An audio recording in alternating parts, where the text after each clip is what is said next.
comenzar con el primer tema. Hoy voy a hablar del paciente con enfermedad de Parkinson.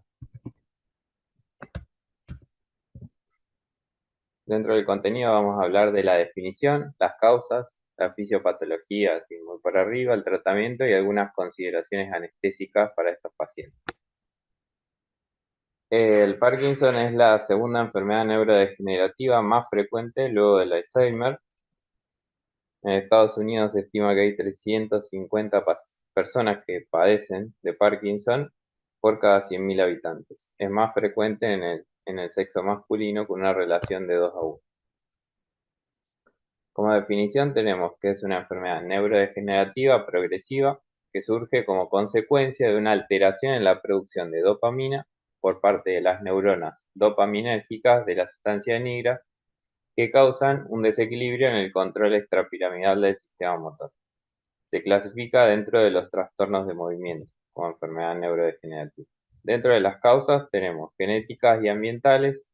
Antes se decía que la causa genética era la única, se identificaron varias localizaciones para la enfermedad, pero después se vio que este factor genético estaba más asociado a la forma típica, que es cuando el Parkinson inicia en personas jóvenes, y eran la minoría de los casos. Entonces se buscaron otras causas como causas ambientales, donde se encuentra que la oxidación de radicales libres por acción de toxinas exógenas como el manganeso o plaguicidas por los órganos fosforados.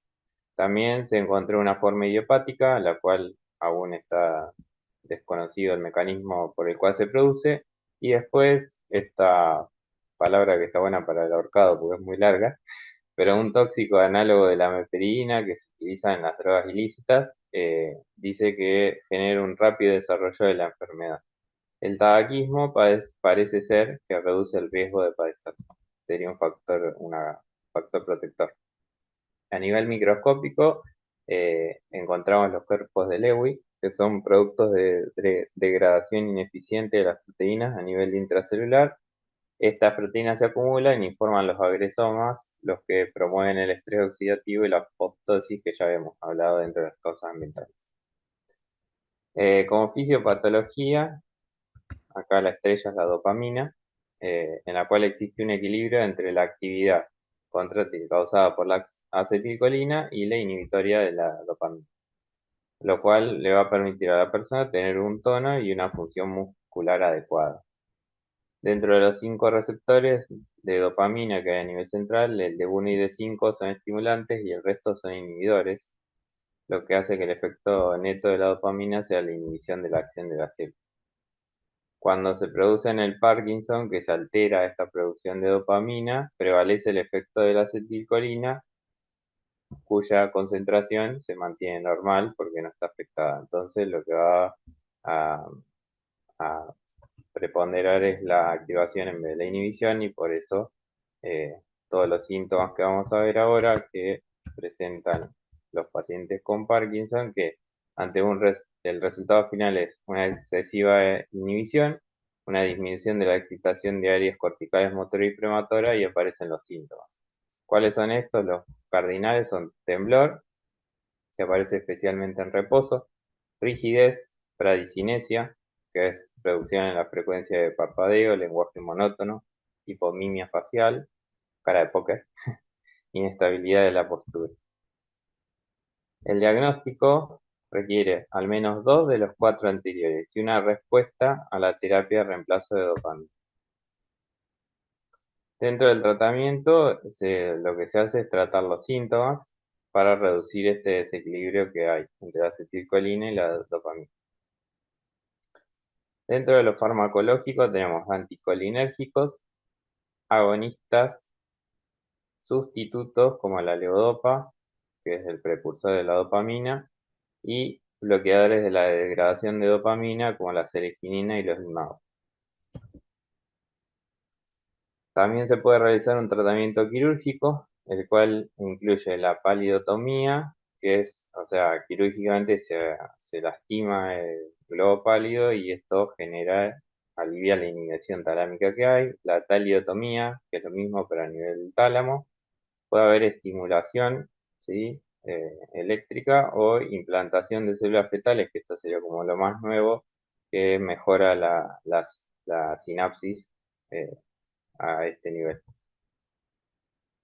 Dentro de las consideraciones anestésicas de estos pacientes, vamos a tener alteraciones musculoesqueléticas, ¿sí? Lo que va a ser importante, según la técnica que elijamos para la anestesia de una cirugía X en un paciente que presente Parkinson, ¿sí? La rigidez muscular es muy marcada y puede llevar a dificultades en la posición del paciente, ya sea de los miembros o de la vía aérea, y es necesario proteger estos puntos de apoyo y las articulaciones. Puede presentar rigidez facial y cervical, lo mismo, debilidad en la faringe y la laringe, que puede llevar a dificultad ante una sedación, de mantenerla permeable a la vía aérea, deglución reducida, lo que va a aumentar el riesgo de broncoaspiración, y neumonía secundaria, que es la principal causa de muerte en estos pacientes cuando están en un estadio avanzado. Alteraciones del sistema nervioso autónomo, presentan hipotensión ortostática, el signo más notable es la disautonomía que presentan, se suma a la acción de medicamentos que puede tener el paciente como la levodopa, pérdida de peso y disfagia, aumenta el reflujo por retardo de vaciamiento y a medicaciones anestésicas por malnutrición, mal control térmico, los temblores pueden aumentar el riesgo de arritmia, acidosis metabólica y estrés cardiopulmonar. Hay que hacer diagnóstico de una exacerbación de parkinsonismo ante estos temblores. Con respecto a la medicación que utilizamos para realizar la anestesia, los inhalatorios son inhibidores de la dopamina y pueden generar hipotensión, aunque después vamos a ver que su uso está recomendado. La ketamina puede causar una respuesta simpática exagerada. El propofol es recomendado, aunque se pueden presentar discinesias.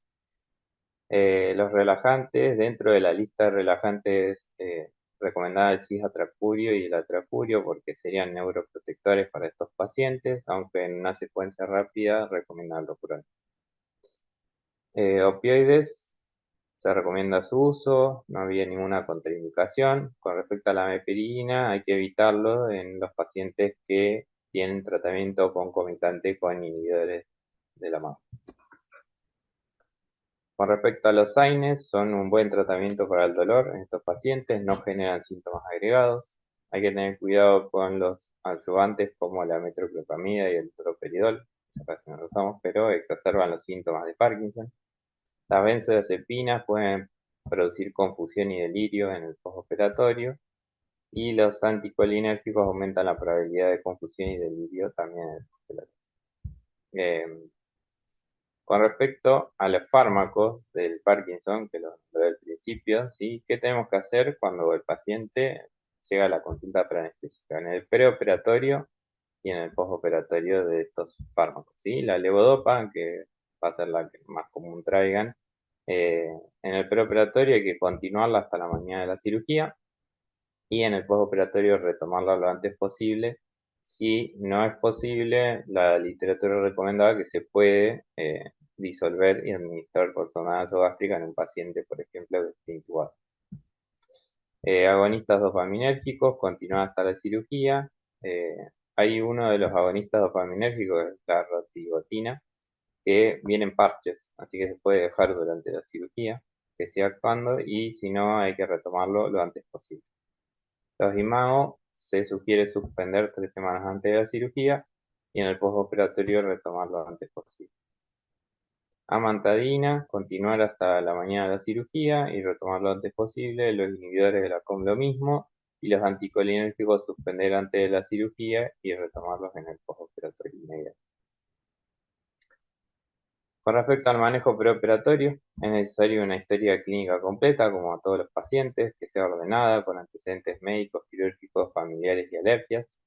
En los exámenes complementarios se solicita electro, radiografía de tórax y espirometría, ¿sí? Algunas consideraciones específicas que hay que tener en cuenta el aumento de las secreciones, por lo que hablábamos de la disfunción de la vía aérea superior. Pueden tener una apnea obstructiva de sueño, lo cual es frecuente por esta disfunción. Es probable que tenga un patrón restrictivo por la rigidez, ¿sí? Verificar arritmias, aumento del riesgo de hipotensión ortostática y perioperatoria. Riesgo de delirio y alucinaciones, lo mismo por el vaciado gástrico lento, reflujo gástrico aumentado. Idio postoperatorio puede reducir la absorción de la medicación habitual cuando la retomamos. Y riesgo aumentado de infección del tracto urinario por sonda. Con respecto al intraoperatorio, el monitoreo va a ser básico o avanzado dependiendo de la cirugía. Sí nombraba que a veces el electro y la presión arterial invasiva puede ser, no sé, por ejemplo, en una cirugía que no esté bajo anestesia general, que por los temblores del paciente sea dificultoso visualizar. Con respecto a la inducción, lo que ya hablábamos, podría el propofol causar movimientos discinéticos, eh, nada, tiopental y ketamina serían seguros, los inhalatorios son seguros, y lo que hay que vigilar siempre es la hipotensión, ¿sí? Realizar una inducción lenta, con los tiempos, ¿sí? Y nada, hacerlo todo acelerado. El bloqueo neuromuscular, todos son seguros, como decía, se prefiere el ropuronio en secuencia rápida y eh, el bloqueo residual puede mascarar los síntomas de Parkinson. Con respecto al manejo de la vía aérea, se puede reducir la cialorrea, o sea, las salivaciones por esta disfunción de la vía aérea superior que tienen con atropina. Considerar la intubación cuando el paciente presente disfagia. Secuencia rápida en gastroparesia y reflujo y puede tener rigidez de cuello, lo que dificulte la laringoscopia, ¿sí? Por eso siempre evaluarlo. Y por último, este cuadrito que habla un poco de la técnica anestésica y cuáles ventajas tenemos y desventajas, ¿sí? Obviamente va a depender de la cirugía a realizar. En lo que es el bloqueo neuroaxial, podemos monitorizar los síntomas de Parkinson en el intraoperatorio. Se puede administrar medicación bioral, retorno rápido a la ingesta oral, reduce el uso de opioides sistémicos y no requiere bloqueo neuromuscular. Como desventajas, la rigidez del paciente puede dificultar el posicionamiento para hacerlo, el temblor puede dificultar la técnica, riesgo de hipotensión por la vasodilatación que genera, por ejemplo, en un bloqueo subaracnoideo, y el temblor solo se elimina en el área bloqueada, por lo que decía anteriormente, puede dificultar el monitoreo. En la anestesia general, las ventajas, y la única de nombrar era que se elimina el temblor del paciente, y las desventajas son las náuseas y vómitos postoperatorios pueden llevar a no comenzar con el tratamiento habitual prontamente y aumenta el riesgo de neumonía secundaria por aspiración. Como dije, la técnica dependerá de la cirugía y el riesgo del paciente, aunque se prefiere lo regional versus lo general. En el postoperatorio, son pacientes que se puede considerar el ingreso útil para una vigilancia más estrecha, evaluar la medicación si no se puede tolerar la vía oral, vía enteral. El delirio postoperatorio, se prefiere el manejo no farmacológico, evitar el haloperidol, como habíamos dicho antes, y las benzodiazepinas suelen ser un poco más seguras, aunque aumentan el delirio, pero ante una elección benzodiazepinas, sí, mayor incidencia de delirio en pacientes mayores, y la fisioterapia va a facilitar la movilización temprana del paciente. Hay una droga que es la apomorfina, eh, que tiene una similitud estructural con la dopamina y le confiere agonismo dopaminérgico importante. Se administra vía subcutánea y en dosis de 2 a 10 miligramos y se ha propuesto para los pacientes que no pueden ingerir oralmente en el transoperatorio, o sea, en el postoperatorio, eh, tomando en cuenta de que hay que administrar una terapia entemética porque suelen ser productores de náuseas y vómitos, ¿sí? Pero esto sería como una alternativa en el caso que no se pueda reiniciar su medicación habitual para evitar una crisis y o que los síntomas de la enfermedad aparezcan. Y eso es todo de parte.